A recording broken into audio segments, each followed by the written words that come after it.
سلام دوستای عزیزم، صبح زیباتون بخیر. امروز میخوایم یه دونه رانندگی داشته باشیم از لاهیجان زیبا تا چابکسر. امروز هم یک شنبه است، نه شنبه است. امروز شنبه 6 اردیبهشت، ساعت هم 9:46 است. منم که مرتضام. الان ما جاده آستانه به لاهیجانیم.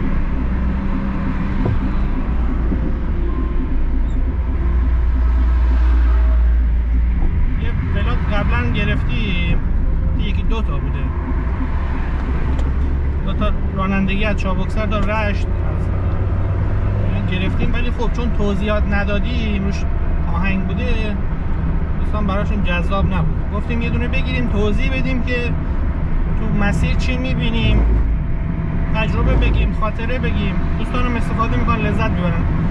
استقبالم خیلی بیشتر شده از اون ولاگ‌های رانندگی به نسبت قبل، حداقل 3-4 برابر شده. ما هم که وظیفمون دونستیم که این کار رو انجام.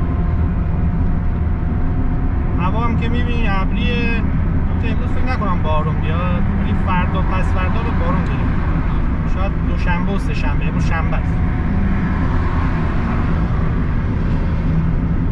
طول مسیر جای چیزو با خاطره و اینا توضیحاتشو بهتون میدم، انشالله که لذت ببرید.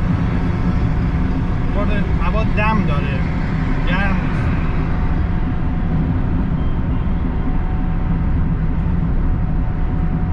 انشالله که رانندگی رو دوستان رانندگی هم ببینن، این یه سری ها رو واقعا ادب کنن، دست راست باید بگیریم.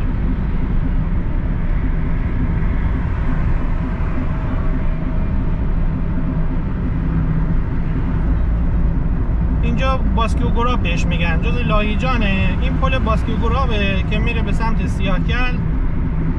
سیاکل دیلمان، تابلوشو میبینید. مستقیم هم که میره به سمت لاهیجان. از لاهیجان به سیاکل 2 تا راه داره، یکیش اینه، اون یکی هم ولاگشو آماده است، همین هفته قراره بذاریم. اگه دوست داشتین تو پلیلیست شهر لاهیجان هم رانندگی اینو گذاشتم، هم اون جاده رو. اون جاده رو صحبت کردم، جاده رو آهنگ. ان شاءالله دوباره میرم مجدد میگیرم و باز دوباره همینجوری توضیحات بدم. اینجا یه کبابی داره به نام چلسی، اینا همین دقیقاً دست راست ماست. اگه کباب متری خواستین بخورین، مسیرتون نخواستین دور کنین، اینجا داره کباب متری که معروفه. یه سیخای حدود 1 متریه، قیمتش هم بد نیست، ارزون نیست. اینجا آواز میبینید تو جاده است، ولی گفتم خواستین بخورین اینجا هست. الان مسیر اصلیشو بهتون میگم، اگه خواستین که قیمت مناسب‌تر رو یا معدنش برین، به قول یکی از همکارا بورسش، فالوورا بورسش اونجا. اینجا هم همیشه آلوچه و اینا دارین. 2 تا آقا هستن اینجا، خیلی باحاله. این از الان آلوچه دارن تا تیر ماه همینجور آلوچه میارن. اولین جایی که آلوچه میاره همینجاست. همه محصول همین اطراف.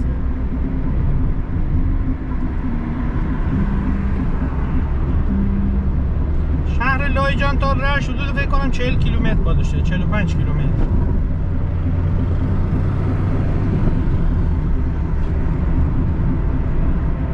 این یه تیکه همه عجله دارم، من چه خبره. الان میبینیم قبلا ورودیشو سنگ‌فرش کرده بودن، یه خورده ما راحت بودیم. حالا ما طرفدار رانندگی ایمنیم. راننده رعایت نمی‌کنه باید یه زوری بالا سرش باشه، که متاسفانه سنگ‌فرش رو برداشتن. الان تصادفات خیلی زیاده، تو میدون میبینیم خیلی سرعت میاد.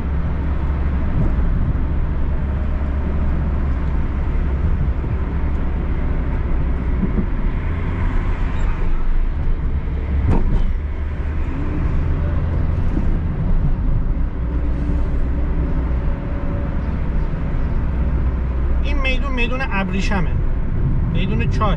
به ابریشم معروفه، روش نمیشه چای که جلوتره بهش میگن، نمیدونم. میدون ابریشم که میگن همینه لاهیجانی‌ها. این برم که میره داخل شهر لاهیجان.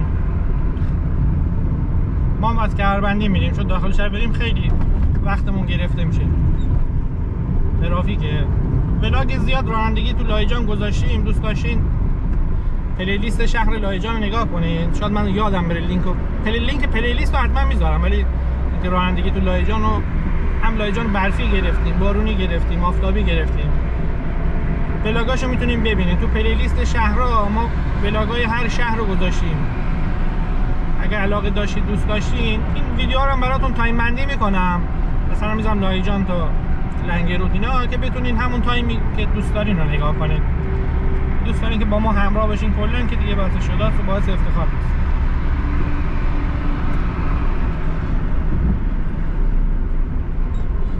اینجا تنها کمربندی که سرعتش 80 تاست. من نمیدونم یه بار ما رو به خاطر 89 تا سرعت گرفتن.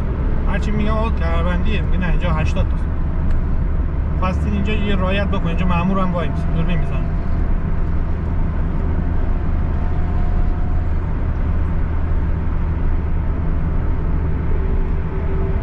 یکی دوستان برای ما اول یه سلام بکنیم به دوستان ما، دوستان لاهیجانیمون توی آلمان، توی ونکوور بود یا تورنتو کانادا.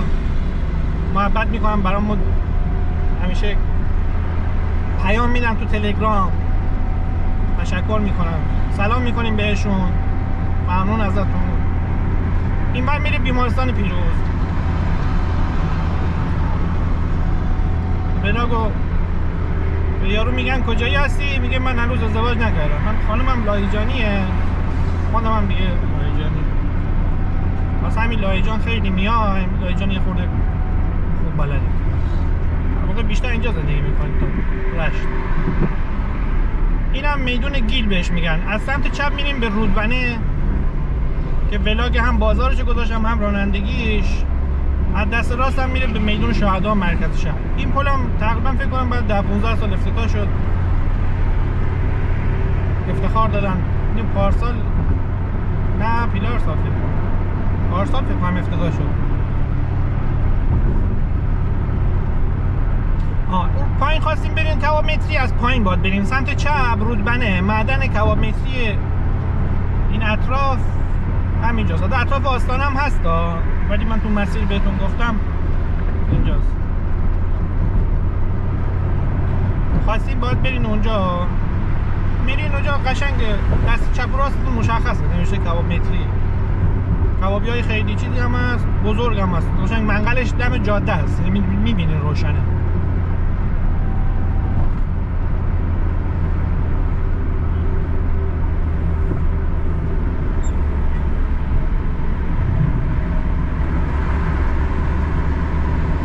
خواستین برین دوره استخر لاهیجان، از اینجا به بعد هر خیابونی برین داخل دست راستتون میخوره به میخوره به دوره استخر که بهش میگن بولوار امام رضا یا خیابان امام رضا، خیابان خزر، همین هلوش. تمام این خیابونا میخورن به دوره استخر.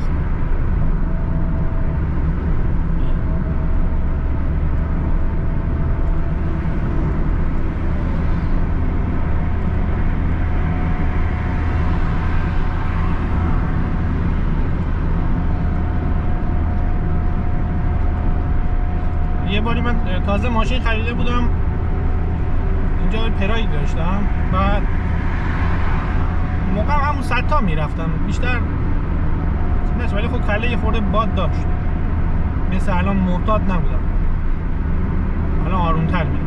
موقع یه خورده چیز بود، یه روز داشتم جاده رو میرفتم، یه پروتون آجوری رنگ بود، مسی رنگ بود، راه نمیرفت. من پشت سرش چراغ بزن. اینا خیابون گلستان میخوره به چی؟ همشو میخوره به استخر. یه چراغ بزنیم کشید کنار، شیشه رو داد پایین، گفت چه خبره؟ بعد من رو درش نگاه کردم، نوشته کنترل نامحسوس شهرستان لاهیجان. هیچ ما دام مخلصیم، چاکریم. یعنی من خاطر اینجا میام، یاد اون خاطره میافتم که حتی من به کنترل نامحسوس هم چراغ میدادم. میگم باز اونقدر سرعت نمیدونم، میگم 130 تا 40 تا 20 تا 110 تا هم نمیرفت، همون 100 تا. اینجا 80 تاست. سعی کنین رعایت کنین.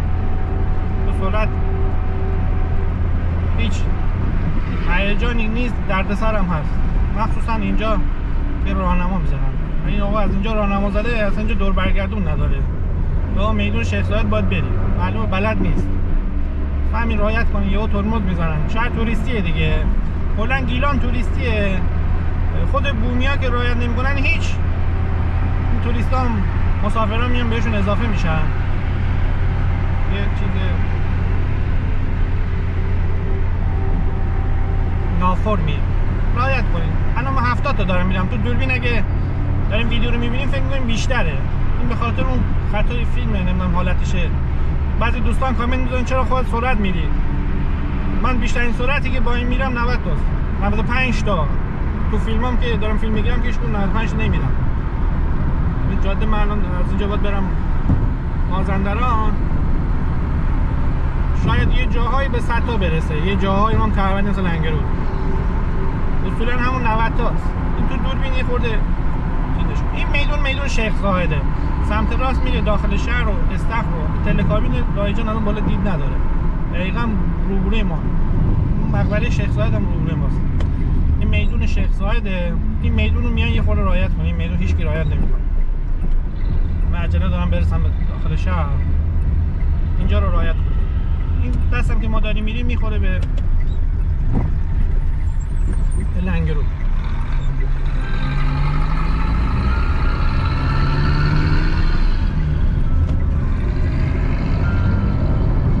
این هم میشه شروع جاده لاهیجان به لنگرود. این جاده هم معمولا یه خورده سرعت میرن، نمیدونم چه چیزیه. خودم هم هستم جاده میافتی نمیدونم چرا با سرعت بریم، چون بقیه دارن سرعت میرن تا هم یهو ناخودآگاه با رو گازه. حالا ما که عجله نداریم، بلاک داریم میگیریم یه خورده یواشتر میریم. ولی خواستم بگم اومدین اینجا سرعت رفتن تعجب نکنید، به خاطر همون. اینجا یه سوغات سرا هست. من هر موقع میخوام برای دوستان کوکی بگیرم، هم جا پارک داره هم تو مسیرمه دیگه. از لایجان بخوام برم جای دیگه با این مسیر برم دیگه آخرین نقطه‌ای که بهترین نقطه‌ای که میشه گرفت همینجاست. من توصیه می‌کنم همیشه همینجا بگیرید، چون کوکیاش واقعا گردو داره، خوشمزه است. الان فکر کنم کیلوی 320 آخرین باری که گرفتم. قبلش 280 اینا بود، الان شده 320 جدیدا. 2 هفته پیش خریدم. من دقیقاً این کنار سرعتی نوشته بالاش نوشین. من اینجا رو پیشنهاد می‌کنم بهتون، نوشته کوکی دا. اولین مغازه همیشه میگیرم، نوشته فروش سوغات. من همیشه اینجا میگیرم، راضی هم هستم. تا الان گرفتم. پیشنهاد میگم اگه خواستین سوغاتی بگیرین از این آقا بگیرین. اصلا فامیلشون هم نمیدونم، تبلیغات هم نیست. تجربه خرید خودم. منم آقای سوغاتی اسمش. پلاستیک شیشه یادم میاد. یه هتل رسپینا هم داره همینجا. همینه. این آبشار یا رد کردین یا جلوتره. مثلا بگن لاهیجان اگه دیدین کسی تو رستورانی منظری چای داره مثلا به کو میخوره، همینجاست. هتل رسپینا همین دست راسته، همین محوطه است، همین حدودا هست. این خورده گرون هست ولی قشنگه دیگه. مهمون داشتین خواستین چیز کنین، عکس یادگاری با کلاس بگیرین، اینجا بهتون پیشنهاد میکنم.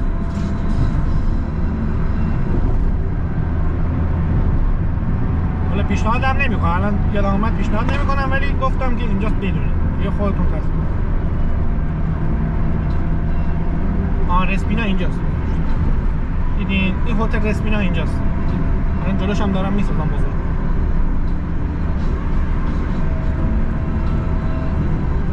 چون خودم یه بار اومدم، دوستان برای ما تولد گرفتن، خواستم ما رو سورپرایز کنم.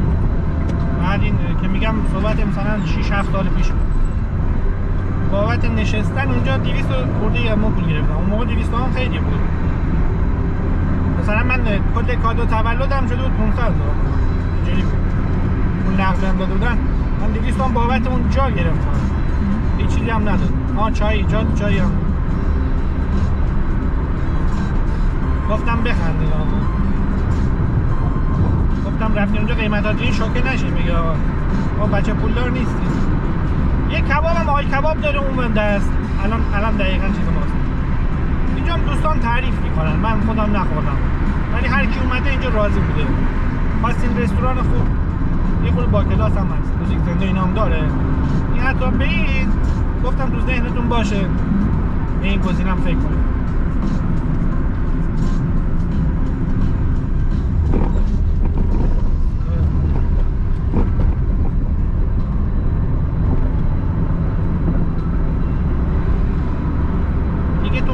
چیز خاصی نیست بهتون توصیه کنم.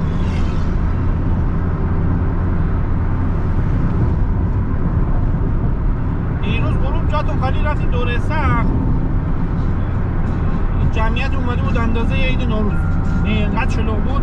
حالا من با ماشین رفتم دور بزنم و دور از شما بودم غلطی کردم، اصلا یه ترافیکی وایساده بودیم وحشتناک. یعنی من تو روز عادی اینقدر چیزام بود، پنجشنبه تعطیل رسمی هم بود، ولی پلاکا همه مال 99 درصد بومی بودن، لنگرود و رشت و اینا بود.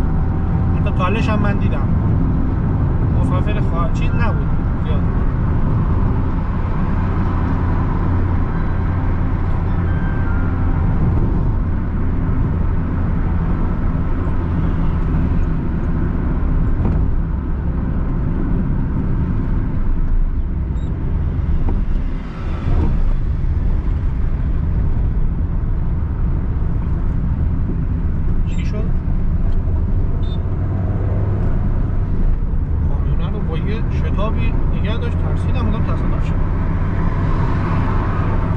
اینجا محدوده دیوشله، از این به بعد اون سرعتگیر فکر کنم اونم نوشته شهرستان لنگرود. از اینجا جزء شهرستان لنگروده، اینجا دیوشله.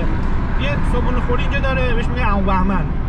من خودم نرفتم تو اینستا دیدم، اونم باحاله، مثل اینکه همه جور صبحونه داره. اینجا یه دونه دریاچه هم داره، من باید برم بلاک بگیرم. این کارخونه چای، این کارخونه چای تو ذهنتون باشه. اینجا یه دونه دیوشل، یه دونه دریاچه داره، اونم قشنگه. من ویدیوش دیدم، خودم ندیدم، خودم نرفتم، منظورمه حضوری. اونم باید برم این ولاگ بگیرم، ولی قشنگه. یه کارخونه چای اینجاست، یه دونه هم اونجاست. الان بوی چای نمیاد، معمولا از 10ام 11ام یا 12ام شروع میکنه این محدوده میای بوی چای میاد. یعنی شما قشنگ بوی بهاره دیگه. اینجا میای با شیشه رو بدی پایین بوی چای بگی. چای لنگر، اون نوشین بودی فکر کنم لنگره.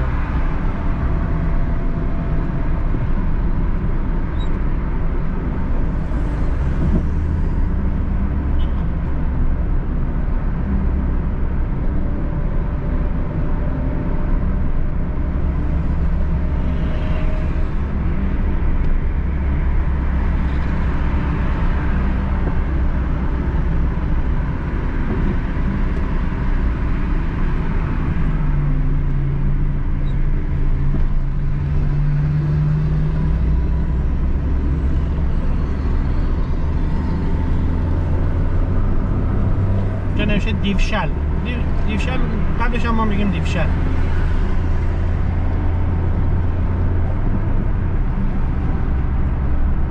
کارخونه چای سازی. نمیدونی چای بهاره نوشته، حالا فعلا در نیومده. ولاگ پنجشنبه چیزم گرفتم، سوال کردم، بابای من کارش چاییه. چای ایرانی خوش‌طعم، اینو خواستین میتونید به ما بگین براتون بفرستیم.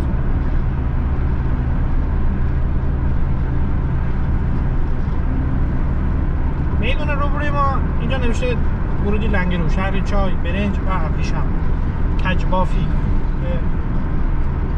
ابریشم میگن کجبافی، کج. ما که از کمربندی لنگرود میریم مستقیم میره به داخل شهر لنگرود. ما ولاگ رانندگی تو لنگرود با معرفی جاهاش گذاشتیم، اونم میتونین سرچ کنین یا تو پلیلیست شهر لنگرود پیداش کنین. اسم این میدان شهید املاکیه. ما دست راست میریم سمت چابکسر.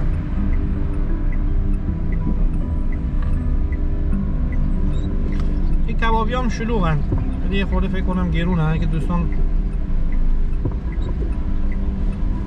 ببین تو کهربندی خاطره براتون بگم. احتیاط کنید نزنم به ما.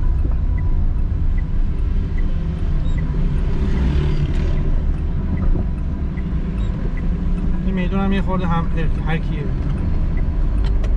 این کمربندی فکر کنم سال 96 یا 97 یا 98 افتتاح کردن. موقع الان هم که روشنایی نشد، موقع هم نداشت. بعد مثلا من شبا ساعت 11-12 از من میرفتم، بیشتر چند نصف شب میرفتم. یعنی هر چی تصادف بود اینجا. فقط چاله چوله بود، مثلا یارو سرعت میرفت میدید و چالش یه ترمز میداد ماشین پشتی میزد بهش، یعنی خوراکش همین بود، همین مورد. هر شب من میرفتم یه مورد بود. دست راست ما لیلاکوه.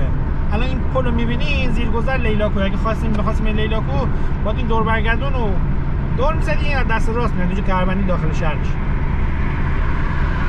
لیلاکو، آبچالاکی، اون فروشگاه بازارچه بانوان ملات، اینا همه دست راست میره. ما دانشکدهمون هم همینجا.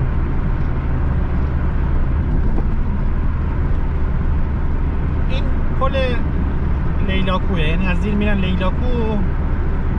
بازارچه بانوان ملات و ولاکش حتما ببینید، خیلی جالبه. خانمایی هستن هم روز رو گرفتم هم شب. این محلی و هاش و اینا گذاشتن. جمعه ها مخصوصا خیلی شلوغه با حال جمعش، مثلا خانم ها هفته بودید. یه خاطره باحال هم اینجا بود که این میدون مملکی بود، یه روز تعطیل بود، یه عیدی بود، عید مذهبی بود. بعد یه شهرهای شمال معمولا هر شهر یه دوربین داره، دوربین کنترل سرعت کنار جاده نگه می‌دارن. معمولا یه دونه داره، یا نداره یه دونه داره. بعد یه دونه دوربین گذاشته بودن دور همین میدون املاکی. یارو همه به خیال خودشون که این دوربین اینجاست دیگه توی کهربندی دوربین نیست. الان این دوربین کجا میذارن؟ بالای 40 تا ماشین اینجا بود، همه رو گرفته بودن. مثلا یه ردیف کشیده بودن اون روز. خیلی این رانندگی لنگرود خیلی باحاله، یه کارهای غافلگیرانه میکنه. یه بارم 2 تا دوربین گذاشته بود، من نمیدونم کجا آورده بود. یکی رو رد میکردی، الان شما رد کنید دوربینو همه سرعتشون 2 برابر میشه. هر کهربندی وایساده بود اونجا میگرفت.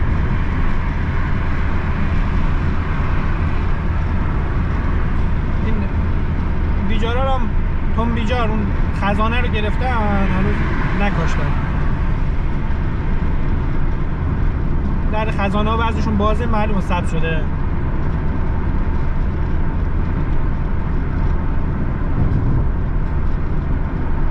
ولاگ چاف و چمخالی ما رو هم ببینید. ما جز لنگروده، خیلی قشنگه اونجا.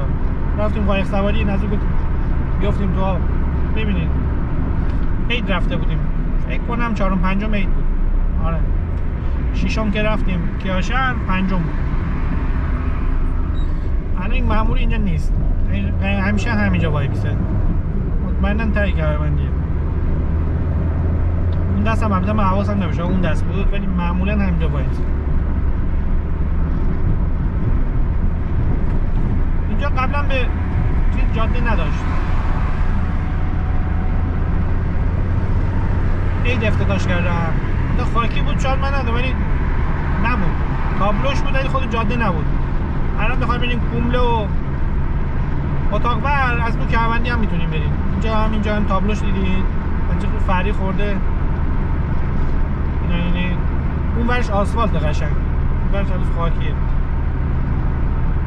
هنوز جاده رسمی نیست. اون ورش آسفالت کردن، قشنگ میام بیرون. خیلی سخت بود، ما خودمون می‌خواستیم بریم، بعد می‌رفتیم تو شهر، چراغ قرمز و بعد کل شهر. اینجاست، ببخشید دیدین جادهشو اینجا زدن، خیلی راحت. آسفالت هم کردن، عید واسه عید درست شده. قشنگ اول جاده کومله.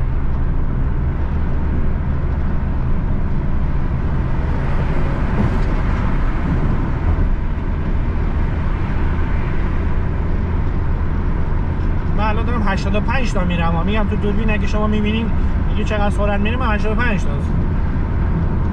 دوربین این بس میشه از اون بر اینجا تازه از کومله میفتین یا تو کهربندی دیگه نیاز نیست برین دریا سر و اون برا. تو دوربین نگاه میکنین چقدر سرعت داره، این 85 تا. دوربین یه خود خاصیت اینجوری سرعت رو بیشتر میشه.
فشار میگیره. این جاده الانش خیلی خوبه.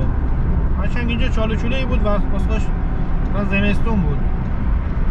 یارو تو تاریکی تو بارون سرعت می اومد اینجا یهو میرسید تو چاله چوله میزد سر ترمز پشتی هم میزد بشه. اینجا همیشه تصادف این وسط.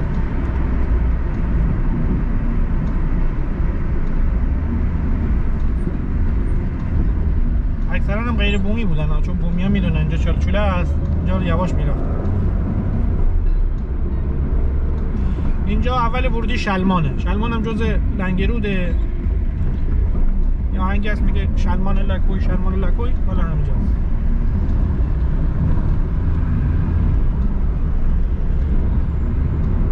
اینجا هم یه رانندگی باحال داره. من بهتون نشون میدم. معمولا صبح هست تو شهر وای میسه. اینجا 60 تا نوشته، منو یه بار 80 تا گرفت داخل شهر 60. من کلا تو جریمه که زیاد شدم. این دوربین باز خوش میزنه، پاتی میکنه. 70 تا کلا تو زندگیم شاید 2-3 بار حقم بود واقعا جریمه شدم. 2 تا سبقت غیر مجاز بوده. تو بازم مطمئن بودم جایی ولی مأمور وایساده بود. معمولا که نه 100% سبقت خطرناک نمیگیرم. اینجا شلمانه. از این میدون اصلیش الان میرسید، میره به سمت املش. این تابلوش میبینین رو هم که میره مستقیم منظرمه میره سمت رامسر و رودسر رو. بلاگ رانندگی از چیز گذاشتم بگین، از املش تا شلمان هم گذاشتم. این شلمان روده بهش میگن، اسمش خیلی باحال. فکر کنم از املش میاد دیگه جای دیگه قاعدتاً. این دست راست میره به سمت شلمان که سمت املش. بلاگ املش هم زیاد گذاشتیم. املش یکی از جاهای دیدنی شرق گیلانه واقعا.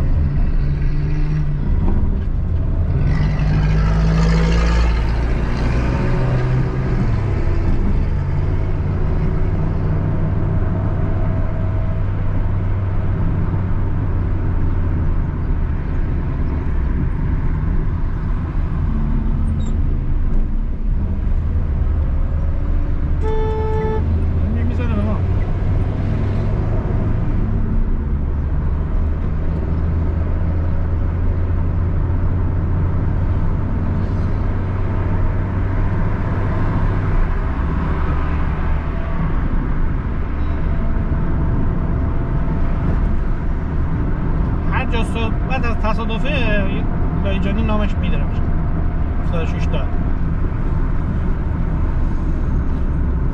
حالا جدا از لایجانی اینجا ماشینا رو دیدین سرعت دارن، مطمئن باشین 56 بابه. 56 باب مال حملشه. نمیدونم چرا انقدر سرعت دارن. من دوستا مورد بهتون نشون میدم. خیلی سرعت میرن اینجا. اینجا تقریبا شهر شلمان تمام میشه این بولوار. اینجا پمپ بنزینه. شهر بعدی رودسره.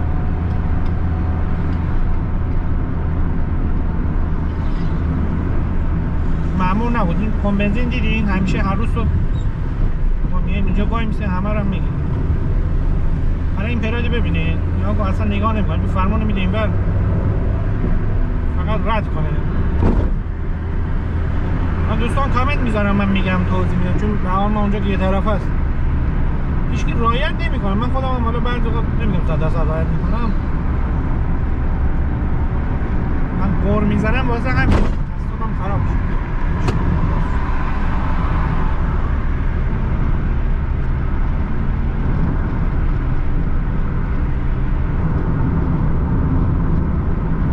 سعی میکنم کمتر قور بزنم،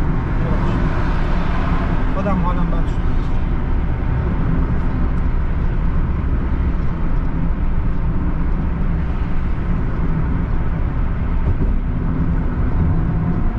اینجا تو مسیر یه جا هست تمیجان، یه پل خشتی داره اینجا، پل خشتی تمیجان قشنگه.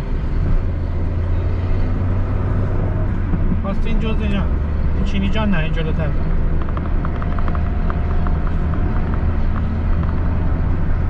جاده آلاسوسو شد. دانش تمیجان. اینجا یه دونه پل خشتی داره. نون برنجی تمیجان میگم مال همینجاست. یه نونای برنجی بیزی شکل سوراخ هم داره. برنجی بهش بود. هم خشکش هم هست هم نرمش. حالا همین محله. تا همه جا دارم. لنگرود هم بازار مای فروش هم میدیدمش گذاشتم میفروشم. منظورم که اسمش از اینجا گرفته شده.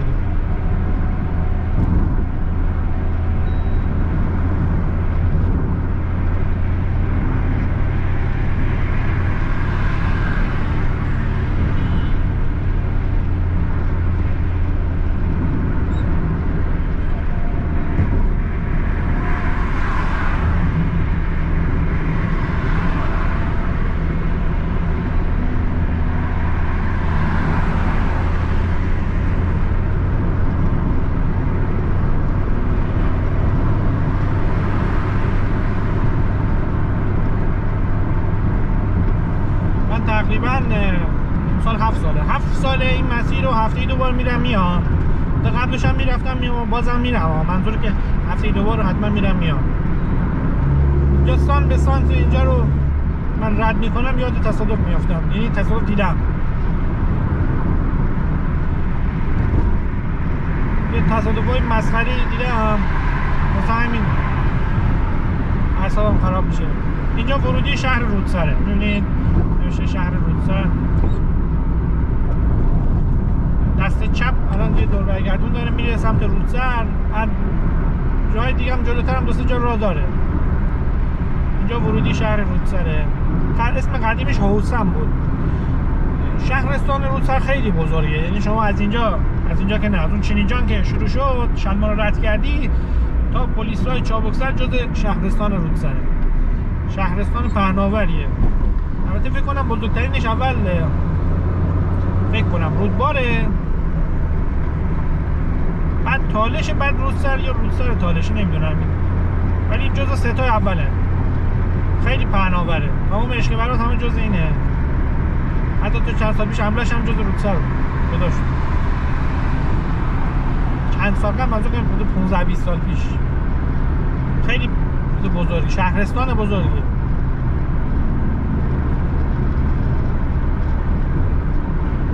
یه شهر رو چند تا روستا رو میگن بخش، چند تا بخش رو میگن شهر. نه، چند تا بخش رو میگن چند تا بخش رو میگن شهرستان. شهرم که مشخصه. شهرستان مجموعه چند تا بخشه. مثل شهرستان رودسر، بخش خود رودسر، بخش رحیم آباد، بخش کلاچای، بخش چابکسره. این چند تا مجموعه چند تا بخش شده شهرستان. یک شهر و چند تا روستا میشه یه بخش. یعنی کلاچای با چند تا روستاهای خودش شده یه بخش. اینو واسه یه خارجی بخوای تعریف کنی یه خورده سخته. نمیدونم تو تعریفش نیست. انگلیسی هم تبدیل میکنی اونم میزنه باز. این میدون مسافر بهش میگم فکر کنم. نماز مسافره. پارکش اسمش مسافره. این میخوره به مرکز شهر، دقیقاً به شهرداری رودسر. یک شنبه بازار رودسر که ولاگ زیاد گذاشتیم ازش، زیاد که نه 2 تا گذاشتیم. دقیقاً الان دست چپ ماست، اون بر خیابون. کنار کمربندی خیلی خطرناک هست.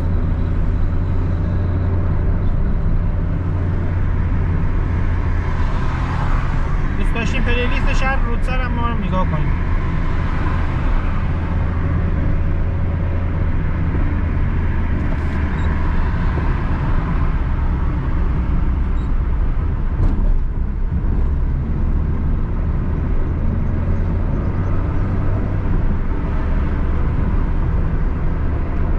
جای دیدنی رودسر هم داخل شهرش و دریاش و اینا که چی بخش اشکباراتش هم محل خودمون میشه. واقعا قشنگه. یه ولاگ جمعه ازشون گرفتم، رانندگی اینا ان شاءالله به زودی میذارم. قبلا هم گذاشتم حالا این دفعه میکنم میخورده یه چیزی یادم رفت توضیحشو الان بهتون میگم. توضیحش اون سمت خیابون کنار پمزین الان میبینید سمت چپ ما یکم جلوتره یک کبابی داره به نام شاچشی شاکوتی هم چیزی اسمش یادم رفت دقیقا، مثل که خیلی معروفه، مثلا خیلی هم شلوغه. من مثلا دیدم خیلی ماشین اونجا پارکه. خواستین یک کبابی خوب برید، من اینجا رو دیدم و از دوستان شنیدم، خودم نرفتم. اسمش یکی از شاه‌های قدیمی همین شمال ایران بوده. شاه داشت، شاه. این میدون هم که میدون اسمش رو یادم نمیدونه اصلا.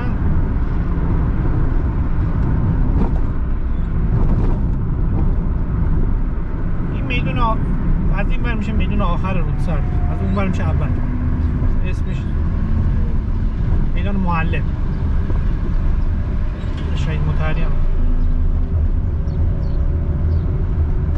میدون معلم اینجا هم بهش میگن، از این به بعد بهش میگن رانکونه. رانکو که جدا شده اسمش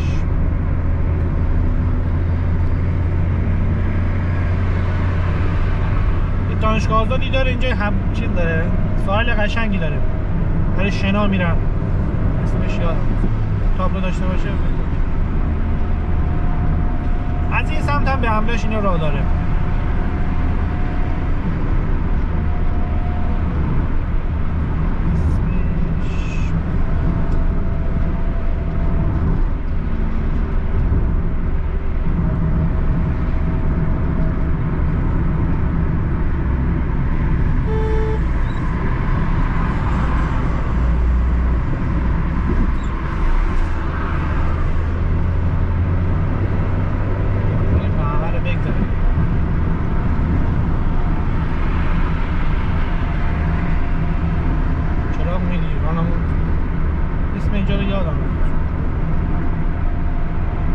رامدشت، رامی داشت شبیه رامکوه.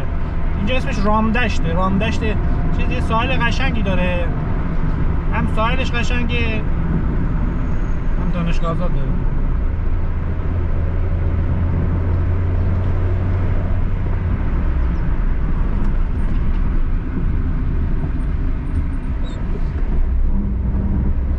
اینجا جاده میخوره به رحیم آباد، از املش هم راه داره.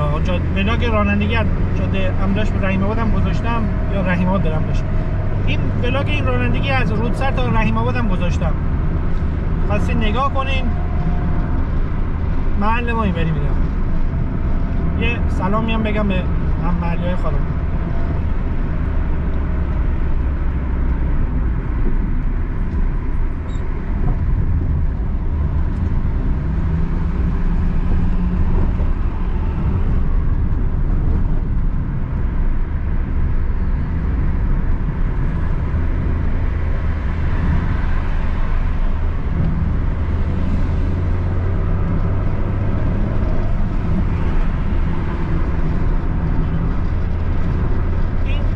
جاده رودسر به کلاچای.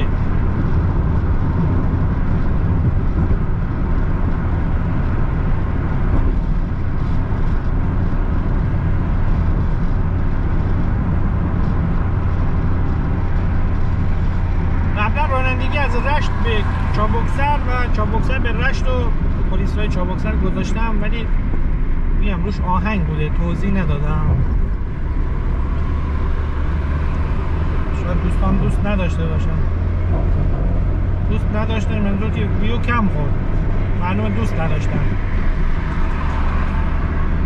حال ما توضیح میدیم، میگیم حرف زیاد میزنم به خاطر اینکه دوستان میخواد. شما میتونید صدا رو قطع کنین و خودتون آهنگ پخش کنین. ما آهنگ نمیتونیم بذاریم، آهنگ محلی بذاری کپی رایت.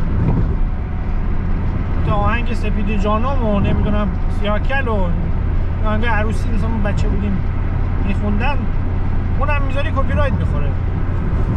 بعد 7-8 تا کپی رایت بخوری، اولا که پول که بهت نمیده، حالا پول جهنم. 7-8 تا کپی رایت بخوری ممکنه کانال تو ببنده. مثلا میگه آه این تو داری مطلب درست میکنی با چیز دیگران، خودت فاقد ارزشه، ویدیوها این کانال تو میبنده. مثلا میگه شما بگه کپی رایت الکی، این کپی رایت الکی هم الکی نیست. ما تو کانال تلگراممون آهنگ محلی میذاریم، شما ویدیوی ما رو پخش کنیم با آهنگ محلی، حالش رو بریم.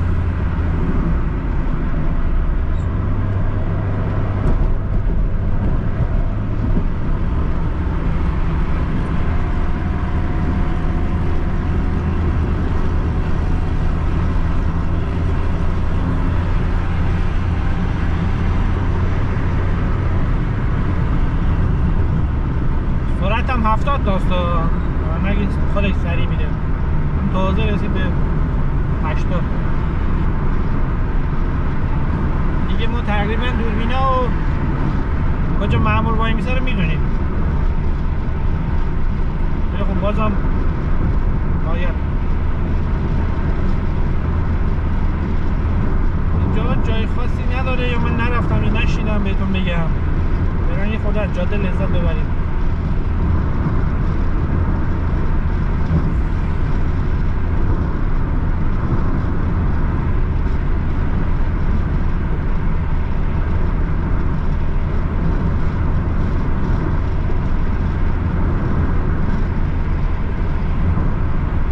واسم داستان تعریف کنم، این آهنگ اول بلاگا میذارم رعنا. این رعنا یه شخصیتی بود توی اشکبرات، قبرش هم هست، اسم این محلش رو یادم رفت. یه آقای توبس که عاشقش میشه، ارباب اینو میخواد، نه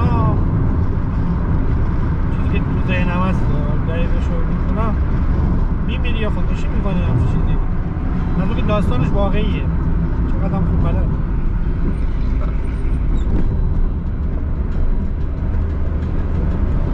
من خواستم بگم این آدم واقعیه، قبرش هم هست.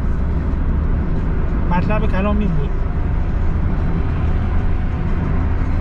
آدم چیزی رو با اطمینان نمیدونه نگه بهتره. آدم میتونه یه داستان بهتون بگم با شما چی کنید، چیزشو مطمئن نیستم. واسه همین دوتا روایتشو گفتم. شما اینجا از چیز به رحیم آباد و املش راه داره، این جاده.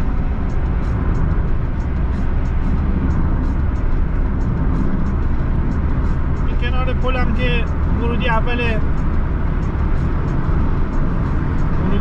کلاچایه، جلوتر باز ورودی داره، ولی شروع شهرش قاسم‌برین از اینجا، این دست روز شهر جگرکی و چای و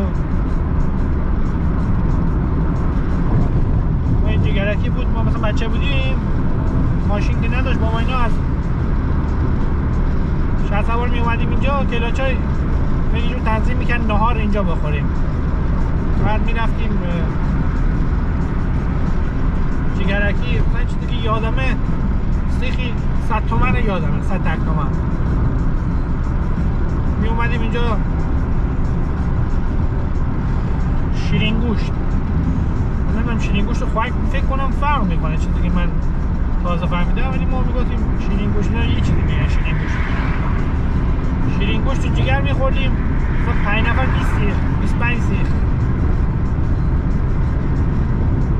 میشه 2-3 هزار تومن میخوردیم. بعد میرفتیم به سمت اشکبر. بعد اون موقع چیز هم نبود، موقع ماشینا جبروسی بود، بعد جاده هم آسفالت نبود، حتی گرما بدشت نه آسفالت بود. اینقدر تکون میخورد غذا هضم میشد، یعنی شما میرسیدیم لیلا دوباره غذا میخورد.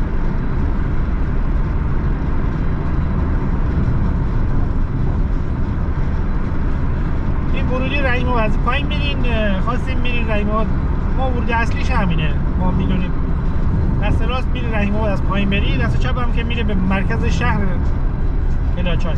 رانندگی از کلاچای تا رحیم آباد هم براتون گذاشتم قبلا. بیبالان، گلدشت،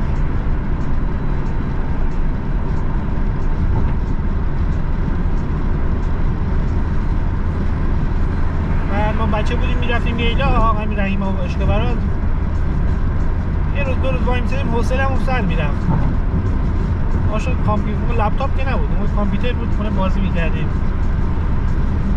یا مثلا سونی داشتیم اینا اون موقع برق هم نداشت. خیلی بچه بودیم برق هم نداشت. حوصله‌مون سر میرفت، درسته یه دعوایی درست میگه این شهری میگرفتیم بیاییم خونه. الان که فکرشو میکنی زندگی همونجاست. آدم میره اونجا دوست نداره بیاد پایین. بدون استرس، آرامش. یه اخبارم دنبال نمیکنه اونجا آدم.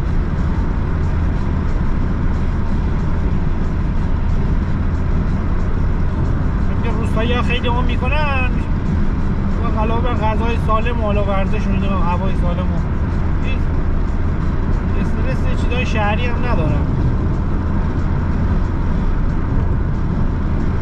ماشین نزنه بهت نمیدونم دلار بالا میاد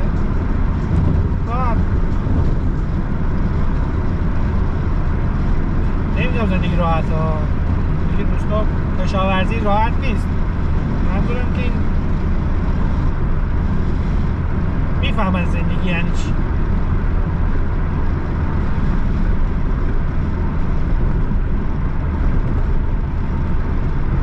اینجا تقریبا کمربندی چیز تموم میشه،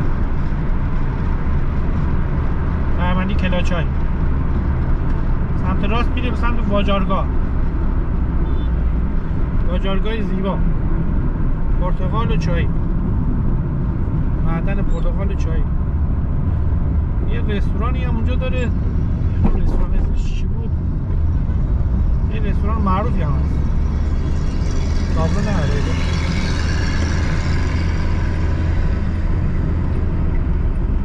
چای بومگردی هم هست، من دیدم عکساشو. خاصی نیورم چای خوراکی دار.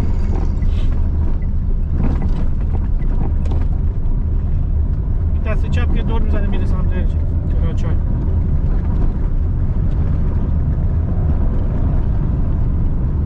رانندگی تو کلاچای هم گذاشتیم، قدم زدن تو شباش، بارون، بازار پنجشنبه بازارش. چابکسر 15 کیلومتر فاصله بین کلاچای تا چابکسر خیلی زیاده. مثلا به نسبت شهری این سمت شهری من ندیدم اینقدر فاصله باشه. حداقل تا رشت اینجوریه.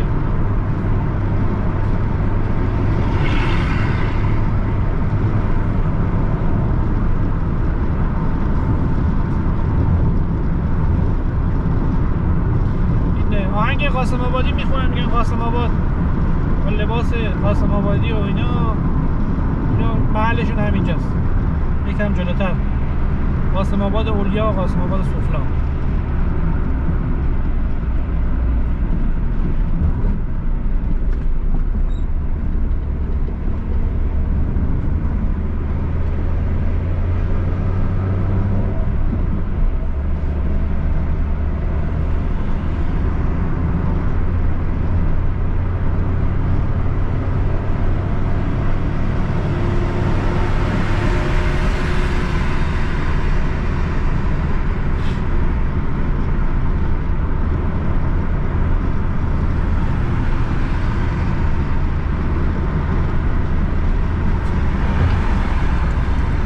مشکلات تو زبان شرقی گیلانی حداقل من میدونم، حالا رشتی شاید نه، لات به این چیز رودخونه میگن، چیز بستر رودخونه یا رودخونه میگن لات. مشکلات منظورش این رودخونه‌ای که خوش شده.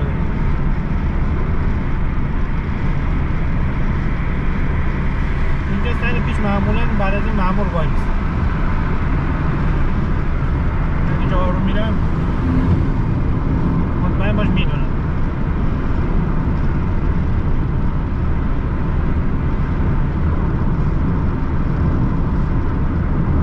الان نیست، شروع میکنم گاز دادم.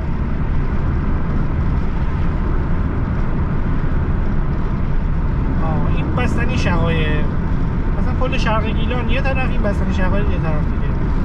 واسه این بستنی خوشمزه بخورین، بستنی شقایق سیس بهداشتی همه چی هم داره. فقط بستنی نداره، سوغاتی همه چی داره، شیرمرغ، معجون. قبلا فقط بستنی داشت بچه بودیم. الان همه چی داره، جا برای نشستن هم داره، با خانواده بشینیم بخورید، سرویس بهداشتی هم داره. ولی بستنیش عالیه، بستنیش محلی میزنه. من 2 سالگی دارم اینجا بستنی اینجا رو میخورم. توصیه میکنم هم مواظب باشین، اینجا یه خورده اینجا خیلی خطرناکه، با لوایی و اینا همه رو به خاطر هم میزدن، میبینی حفاظ دادن، تصادف زیاد میشد. بستنی شقایق، حتی شیرکاکو هم داره، میوه هم همه چی داره. این بستنیشو حتما بخور. یکی هم جلوتر بستنی سویله، اینجا شلوغ باشه من میرم اینجا، میگه اینجا خوشمزه است.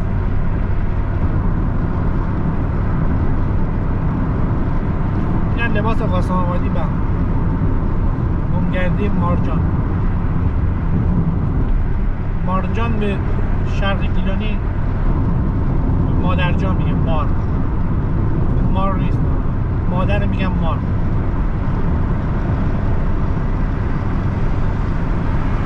این بستنی سوئل، این هم خوشمزه است. من اونجا شلوغ باشه اینجا میگیرم، یا مثلا تاریک باشه، اون دندقه بوده خطرناک باشه، اینجا جا پارک همیشه هست. اینم چایجان. اینجا بیشتر پرورش گلوگیا دارم، تو کنار جاده میتونی ببینی، کار گلوگیان.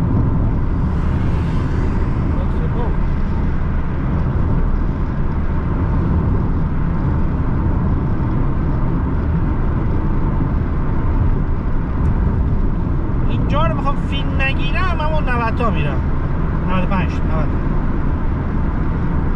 الان 80 تا میرم، شما ببین.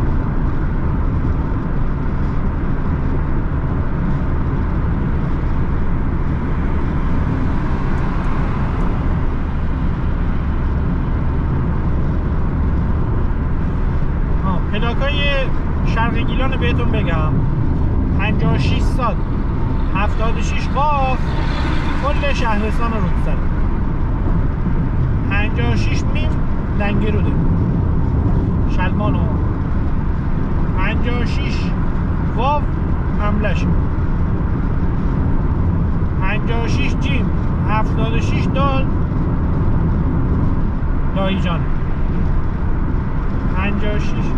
76 جیم هم آستانه هشت.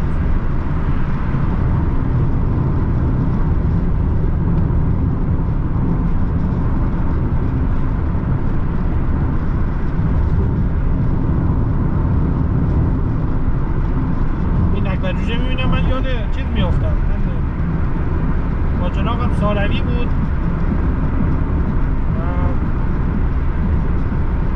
میرفتیم اونجا رستوران مرکزیش سال 90 نه استثنان بود، 94 نه 24,000 تومان، من یادمه 23,000 تومان با نوشابه، الان 380,000 تومان، 360 تومان با نوشابه. تقریبا 7 سال 8 سال 9 سال پیش، 8 سال پیش.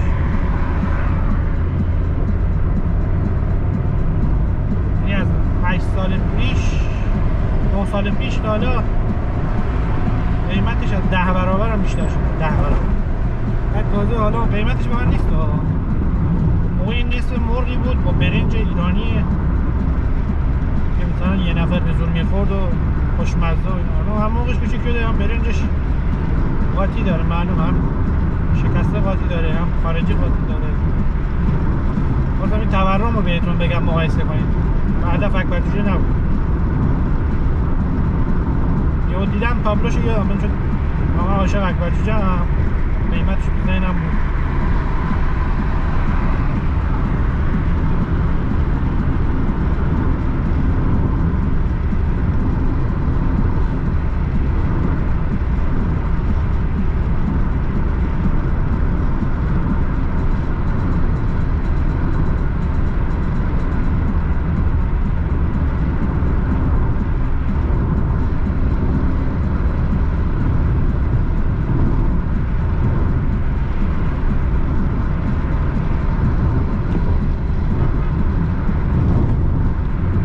دیدنی تو مسیر چیز گل سرخه، هر دریای گل سرخ.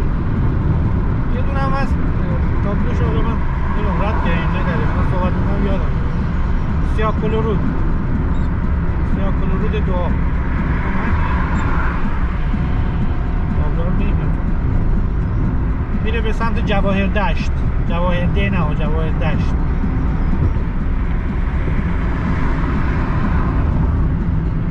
جواهر ده رامسر جواهر دشت جز سرامین کلاچه های چابک سر بودش.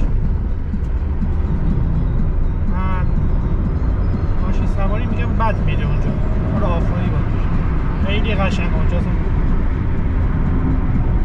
ماشین عادی نمیده یه خورده بکرم هست. حتما یه وراق اونجا باید بگیرم چون خودم تا الان نرفتم، خیلی قشنگ.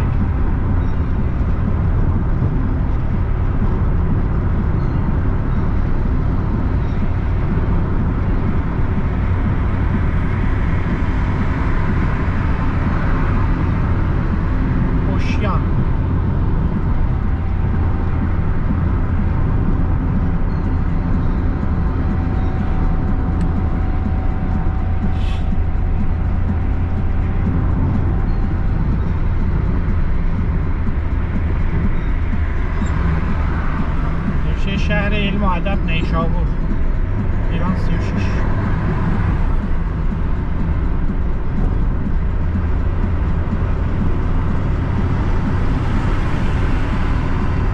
دیدی این گلگی ها رو میبینی اینجا پرورش گلگی ها. یکی زیاد این سمت یکم سمت عباس آباد موتلگو اونام خیلی کار پرورش گلگی ها. این سمت هم جاده کیا شهر داری میری بارم زیاده. من این ستا رو خیلی دیدم.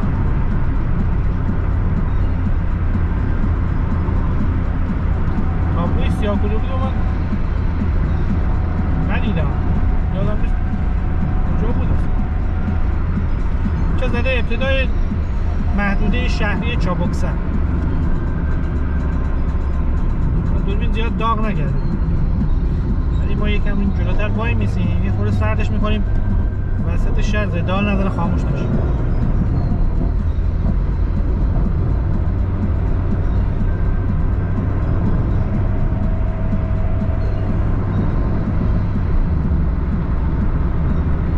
ساعت 10:45 دقیقه است. خوب اومدیم.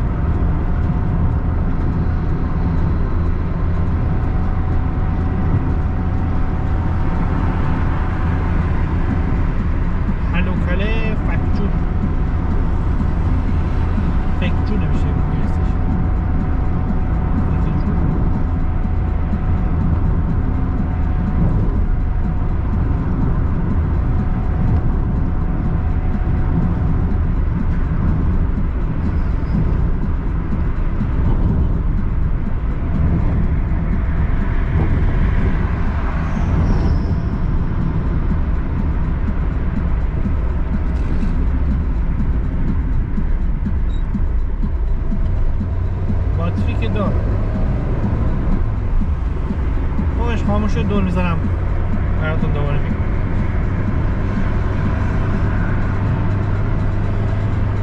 اینجا ابتدای حوزه شهری چابکسره.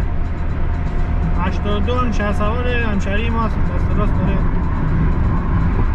جام میده اینجا جای سوم.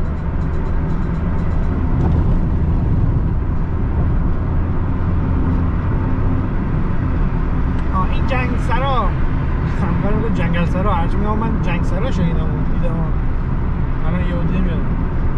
الان میریم تو اینجا زبالدونه راهی جان چیزه چابکسر. این بعضی غروبا گند و حال آدم برمیخواه. این تصویر نمیدونم میبینی یا نه، خفه میشه مثلا هوا گرم میشه نمیدونم چرا آشغالا رو میره اینجا خالی میکنه. کلاغا الان باز کلاغ کمه، این دستی زیاد کلاغ اینجا جمع میشه. شاید نه مردم یه چیز زندگی میکنن، خیلی بو میده. الان به این میدون میرسیم، میدونه رو اسمشو نمیدونم. این پارک مسافر فکر کنم. من بدون ببخونم ولاگ گردش تو چابکسر رو اگه نگاه کنید این پلوایی کجاست؟ اون دستش این ساحل زیبای چابکسره.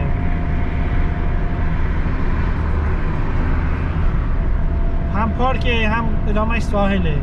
خواستین چیز کنین دریای مسیر خواستین بغل هست.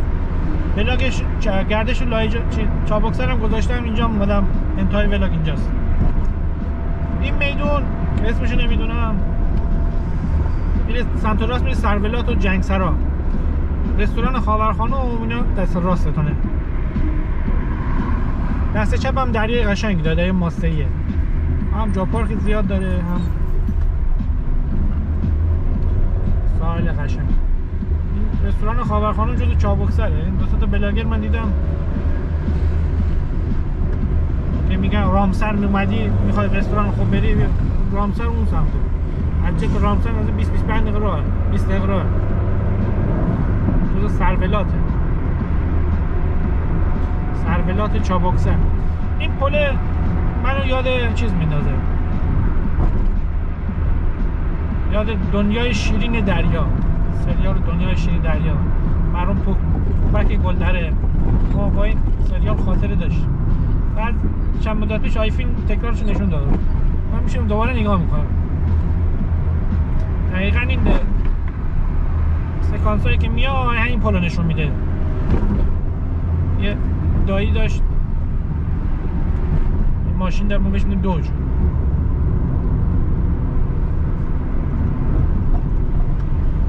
احساس شدم قلقلک بودم چی چیز. خدا رحمتش کنه.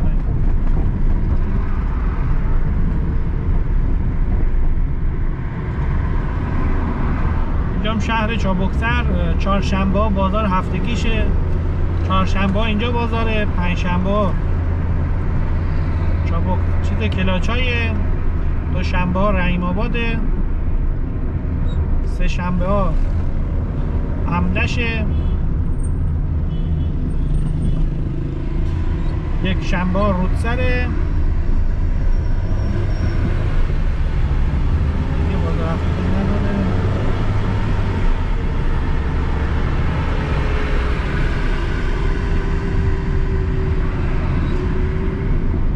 اینم شهر همشه ترافیک چابکسر. این چند مدت پیش ولاگ رانندگی از چیز گذاشتم براتون، رامسر. دقیقا از انتهای شهر گرفتم براتون، از نرسیده به پلیس را داخل شهر براتون دور زدم. ولاگ رانندگی رامسر. به شهرسوارم گرفتم، ولاگ رانندگی تو شهرسوارم گرفتم، دیشب آمادش کردم. خدا بخواد یه دونه میخوام از چالوس تا رامسرم بگیرم. دوست داشتین اونا رو نگاه کنین، سرچ کنین میاد.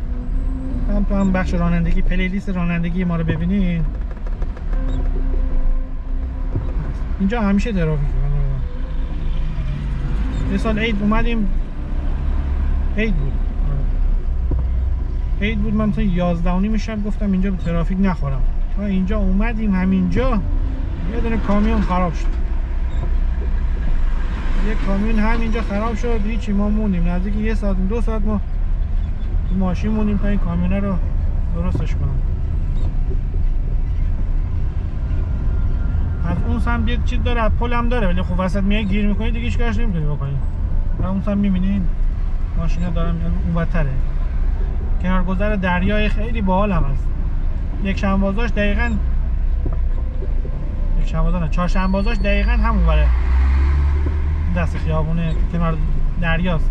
ولاگشو ببینین خیلی باحاله. اون جاده هم کنار دریا سکو داره.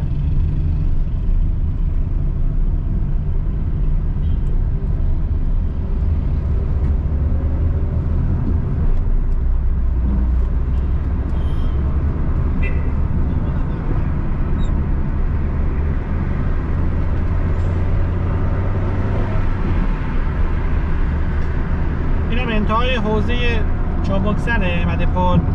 اینجا تابلو هست، نشه پایان محدودیت ماشینای منطقه انزلی. ببینید با تابلو سبز اینجا تمام میشه دیگه، اجازه ندارن بیان اون برای پل. جی پی اسشون نشون میده. بوی بهار نارنج میاد، جاتون خالی. شیشه ماشین نصف پایینه، بوش میاد، بوش کنه عطرش.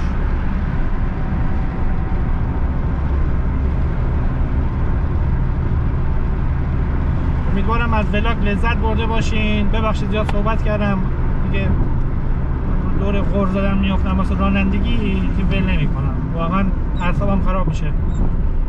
برای دوستان توضیح دادم از رانندگی بی احتیاطی دیگران اعصابم خراب میشه، چون کادر درمانیم. ببینیم مأمور وایساده، ببینیم پشت قایم شده. خیلی جا اصلا متعجب کردم نیست، پشت قایم شده. کادر درمانی میبینیم به خاطر بی احتیاطی یه آدمی که مشروب خورده پشت فرمون، یه کسی که شرمنده هم نیست، پشیمون هم نیست از کارش، که مثلا به امیدی که دیه داره، بیمه داره.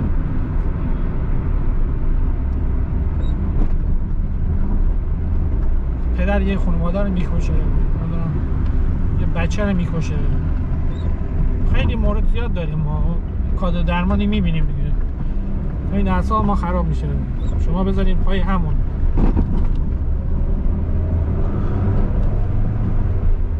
امیدوارم که لذت برده باشین دیگه. بعد از این میشه تلکابین رامسر رو جز رامسر، اون پاراگلایدر هم داره، اینو میبینین یا نه؟ دوست داشتین ولاگ رانندگی تو رامسر ما رو ببینین، یا ولاگ رانندگی از رامسر تا شهسوار و نکابون، اونم به زودی میذارم. هنوز درستش رانندگی تو شهسوار رو درست کردم ولی اونو هنوز ادیت نذارم، ولی میذارم، همشون رو میذارم. دوستتون داریم. لایک کنین، حمایت کنین، کامنت بذارین.